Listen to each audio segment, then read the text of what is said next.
अब दूसरे तरह का क्वेश्चन हम बताने जा रहे हैं। इसमें एक चिन्ह का अर्थ दूसरा चिन्ह बताया गया है। जैसे लिखा है यदि प्लस का अर्थ माइनस, गुणा का अर्थ भाग है, भाग का अर्थ प्लस है और माइनस का अर्थ गुणा है, तो निम्नलिखित में से अभिव्यक्ति 252 गुणा 9 माइनस 5 प्लस 32 भाग 92 का मान क्या होगा? इसको हम लिख के दे रहे हैं और तब समझना, ठीक है। प्रश्न में जो चिन्ह दिए हैं उनके अर्थ जो है दूसरे चिन्ह के रूप में दिया है, यानी क्वेश्चन में जो चिन्ह लगा है उसको आपको क्या करना है, जो इसका अर्थ दिया है वो लगा देना उसकी जगह, ठीक है। प्लस का अर्थ क्या दिया है? माइनस। जहाँ भी क्या दिया है तो गुणा पे क्या लग जाएगा? भाग का अर्थ क्या दिया है? प्लस। भाग पे क्या लगेगा? प्लस। और माइनस का अर्थ दिया है गुणा, तो माइनस पे लग जाएगा गुणा।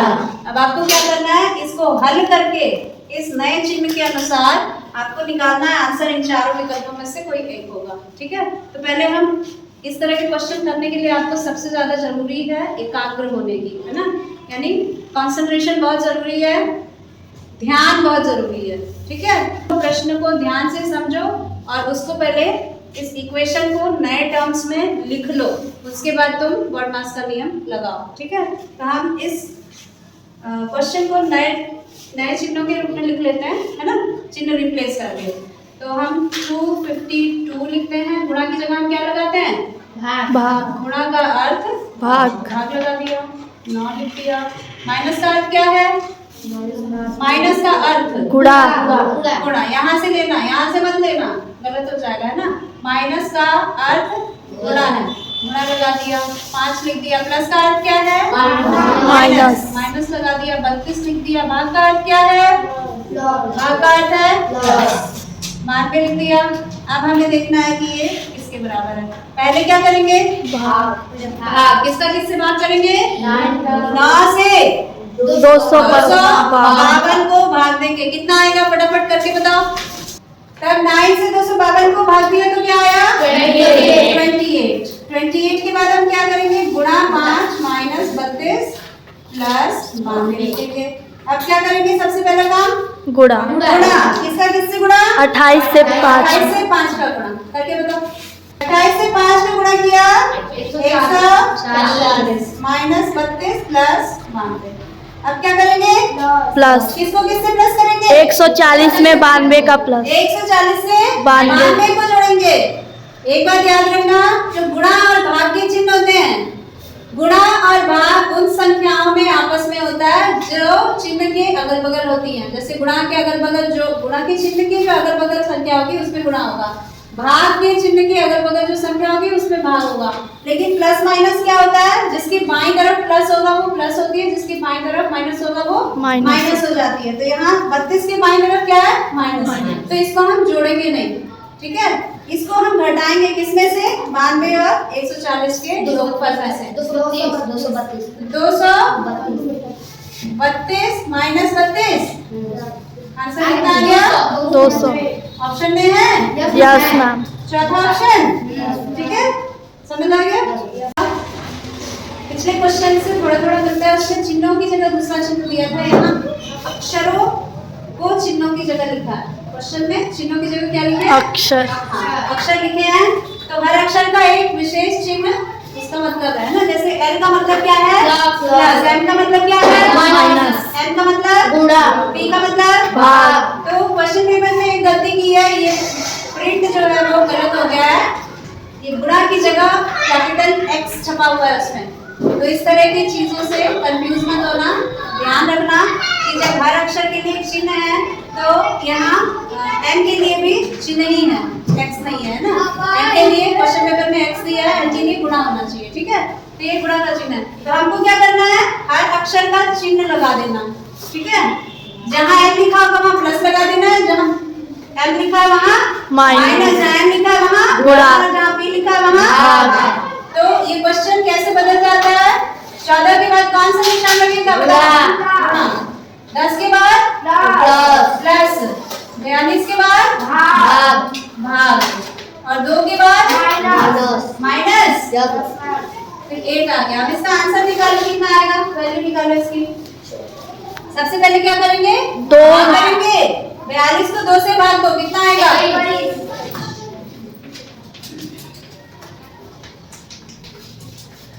अब क्या करेंगे? गुणा। 14 गुणा 10 140 प्लस 21 माइनस 8। अब क्या करेंगे? प्लस 140 और 21 को प्लस करेंगे। कितना आएगा? 161 माइनस 8 कितना आएगा? 153। पहला सही है। Yes ma'am. अब कुछ क्वेश्चन रीजनिंग के आपको आएंगे वेन डायग्राम पर आधारित। इसे वेन आरेख कहते हैं। इसमें विभिन्न वस्तुओं को कोणों के माध्यम से या वृत्त के माध्यम से दर्शाया जाता है, ठीक है। और एक कैटेगरी के अंदर आने वाली अगर दूसरी चीज है, जैसे मनुष्य दिया हमने, है ना। मनुष्य में कुछ मनुष्य जो है महिला, कुछ पुरुष, ठीक है। तो मनुष्य के अंदर महिला भी आ जाएंगे, पुरुष भी आ जाएंगे। तो जो बड़ा ग्रुप होता है जिसके अंदर अन्य छोटे ग्रुप आते हैं, बड़े ग्रुप को बड़े सर्कल से बनाते हैं, और जो छोटे ग्रुप उस बड़े ग्रुप के अंदर आते हैं उनको उसी बड़े सर्कल के अंदर छोटे सर्कल के रूप में बनाया जाता है, ठीक है। जो संबंधित ग्रुप होते हैं उनको एक दूसरे पे ओवरलैप करते हुए सर्कल्स के रूप में दिखाया जाता है, यानी एक दूसरे को काटते हुए। इसको समझ के उसके बाद हम सवाल करेंगे। पहला उदाहरण हम लेते हैं ये वाला। इस चित्र में जैसे ये बनाया है, गोले के अंदर एक गोला बना है ना, वृत्त के अंदर क्या बना है? एक छोटा वृत्त, है ना। बड़े वृत्त के अंदर छोटा वृत्त। तो जो बड़ा वृत्त होगा वो क्या रिप्रेजेंट करेगा? बड़े ग्रुप को रिप्रेजेंट करेगा, है ना। और उसी बड़े ग्रुप के अंदर आने वाला छोटा ग्रुप जो होगा उसके अंदर वृत्त के रूप में दिखाया जाएगा। जैसे महिलाएं अगर हम लेते हैं, तो अगर 2 ग्रुप लेते हैं, महिलाएं और माताएं का, तो किस ग्रुप के अंदर कौन सा ग्रुप आएगा? महिलाएं के अंदर माता है। क्यों? क्योंकि सारी माताएं महिलाएं हैं। Yes ma'am. कोई माता जो होगी वो पुरुष तो होगी नहीं, है ना। सब माताएं जो होगी वो महिलाओं के अंदर ही आएंगी, इसीलिए माताओं का ग्रुप अंदर है और महिलाओं का बाहर है, ठीक है। इसका मतलब माताएं महिलाओं के अंदर आती हैं, ठीक है। सभी माताएं महिलाएं हैं। क्या अर्थ है इसका? सभी माताएं महिलाएं हैं, ठीक है। ये उदाहरण लेते हैं हम। इसमें क्या है? बड़ा सर्कल जो है वो क्या रिप्रेजेंट कर रहा है? मनुष्य। कुछ मनुष्य जो है खाली साग सब्जी खाते हैं, है ना। बिल्कुल मांस मछली नहीं खाते हैं, अंडा मांस मछली कुछ नहीं खाते हैं, तो उनको हम कहेंगे शाकाहारी। क्या कहेंगे? शाकाहारी। तो एक गोला हमने बनाया शाकाहारी का, मनुष्य के अंदर है ना। मनुष्य कैटेगरी बड़ी है, उसके अंदर कुछ शाकाहारी मनुष्य हैं। कुछ मनुष्य मांसाहारी भी हो सकते हैं जो खाली नॉनवेज नहीं खाते हैं, है ना। और कुछ जो होंगे वो सर्वाहारी होंगे जो नॉनवेज भी खाएंगे और वेजिटेरियन खाना भी खाएंगे। तो हमारा कैसे बनेगा ये वेन डायग्राम इसका? जो मांसाहारी होंगे और जो शाकाहारी होंगे उसमें कुछ कॉमन होंगे जो सर्वाहारी होंगे। तो ये दोनों वृत्त जो है एक दूसरे को काटेंगे, ठीक है। यानी कि कुछ शाकाहारी लोग मांस भी खाते हैं, कुछ मांसाहारी लोग साग सब्जी भी खाते हैं जो इस एरिया में आएंगे, ठीक है। तो इसको हम सर्वाहारी कह देंगे, ओके।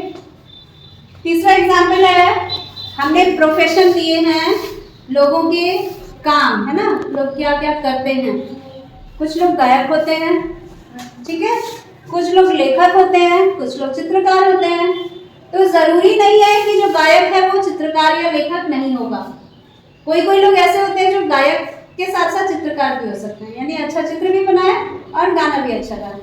तो ऐसे लोगों के लिए क्या बनेगा? ये बनेगा, है ना। इस सर्कल में गायक और चित्रकार में कुछ कॉमन है कि नहीं? है ना।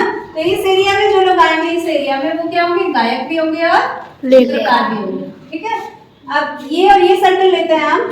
कुछ लोग लेखक होंगे, कुछ लोग चित्रकार होंगे और कुछ लोग ऐसे होंगे जो लेखक भी हों और चित्रकार भी हों, यानी कि अच्छा लिखते भी हों और चित्र भी अच्छा बनाते हों, ठीक है। तो ये आ जाएंगे ऐसे लोग जो लेखक भी हैं और चित्रकार भी हैं। ये दोनों सर्कल लेते हैं तो कुछ लोग गायक हैं, कुछ लोग लेखक हैं और कुछ लोग ऐसे हैं जो गायक भी हैं और लेखक भी हैं, तो वो इसमें आ जाएंगे जो गायक भी हैं और लेखक भी हैं। और इस एरिया में क्या आ गए? इस एरिया में वो लोग आएंगे जो तीनों काम करते हैं, है ना। जो अच्छे गायक भी हैं, लेखक भी हैं और चित्रकार भी हैं। तो उसके लिए इस तरह का चित्र बनेगा। ठीक है, ये जो है इस एग्जाम्पल में क्या है, पुरुष है ना, ये सब के लिए, यानी कुछ पुरुष डॉक्टर है ना। अब सारे डॉक्टर पुरुष तो नहीं होते हैं, डॉक्टर महिलाएं भी होती है ना। यस तो ये इतने जो है ये डॉक्टर और पुरुष दोनों। ठीक है, और ये डॉक्टर क्या हो गए, महिलाएं। ये डॉक्टर क्या हो गए, महिलाएं। ये दोनों सर्कल है तो ये इंजीनियर है सारे, और जो इतने हिस्से में ये सारे पुरुष इंजीनियर है। कौन है, पुरुष इंजीनियर। पुरुष इंजीनियर, और यहाँ पे महिला अदर जेंडर। ठीक है, ये जो सर्कल है इसमें जो इतना हिस्सा है ये क्या है, पुरुष। ये पुरुष का है, लेकिन ये डॉक्टर और इंजीनियर नहीं है। ठीक है, Yes. ये जो हिस्सा है जो कटा हुआ नहीं है, ये चीज ये क्या है, पुरुष का है, लेकिन ये ना डॉक्टर है ना इंजीनियर है, ये दूसरे प्रोफेशन के लोग हैं। ठीक है, तो ये चीज समझ में आ गई। ग्रुप्स कॉमन होते हैं तो एक दूसरे को काटते हैं, और एक ग्रुप के अंदर दूसरा ग्रुप आता है तो बड़े ग्रुप के अंदर छोटा ग्रुप डाल के दिखाया जाता है। तो इस तरह के क्वेश्चन हम करेंगे, इस तरह के क्वेश्चन आएंगे पेपर में, है ना। 4 वेन डायग्राम दिए हैं 4 तरह के, और इनसे संबंधित क्वेश्चन दिए हैं। इसमें तुमको पहचानना है कि कौन से क्वेश्चन पे कौन सा वेन डायग्राम जो है सेट होगा। ठीक है, पहला, दूसरा, तीसरा और चौथा। फर्स्ट क्वेश्चन है वाहन, कार, बस। इसमें कौन सा डायग्राम मैम सेट 2। कौन सा बैठ रहा है, सेट 2। कैसे, वाहन में कार और बस दोनों आ जाएगा। बड़ा सर्कल जो है वो क्या रिप्रेजेंट करेगा, वाहन। वाहन माने कोई भी गाड़ी, है ना, तो ये हो जाएगा वाहन। और इसके अंदर कार भी आ जाएगी और बस। बस भी आ जाएगी, तो ये कार हो गया और ये बस। हो गया। ठीक है, तो इसका हमारा आंसर कौन सा हो जाएगा, सेट 3 2। दूसरा है मछली, चिड़िया और घोड़ा। ये क्या एक दूसरे से संबंधित है, किसी तरह से ये बिल्कुल अलग है। ये पानी का जीव है, ये हवा में उड़ने वाला, और ये जमीन पे चलने वाला। तो इनमें कुछ कॉमन नहीं है, बस कॉमन जो है वो जीव है, तीनों जीव हैं, लेकिन जीव शब्द नहीं दिया गया। ठीक है, तो ये हमारा हो जाएगा सेट 3, इसका आंसर हो जाएगा। थर्ड क्वेश्चन है आईना, छवि, सीढ़ी। सेट 4 कौन सा किसके अंदर रहेगा, बताओ। मैम आईना। अच्छा, ये बड़ा वाला सर्कल आईना है, यस इसके अंदर वाला सर्कल छवि। और ये क्या है, सीढ़ी, क्योंकि सीढ़ी जो है वो आईना और छवि से कनेक्टेड नहीं है, इसीलिए वो बाहर हो गया। तो इसका आंसर क्या हो जाएगा, सेट 4। और लास्ट है कैलेंडर, महीना, दिनांक। मैम सेट पहला। इसमें पहला आ जाएगा, बाहर का वृत्त क्या है, कैलेंडर। बाहर का वृत्त है कैलेंडर। इसके अंदर का सेकंड सर्कल हो जाएगा महीना। महीने के अंदर क्या, सबसे छोटा सर्कल जो हो जाएगा वो दिनांक का हो जाएगा। तो ये आपका सेट आंसर क्या हो गया, इसका सेट 1। ठीक है, इसी तरह के क्वेश्चन आएंगे वेन डायग्राम से रिलेटेड। ठीक है, इसको बुक में जितना दिया है वैसा प्रैक्टिस कर लेना।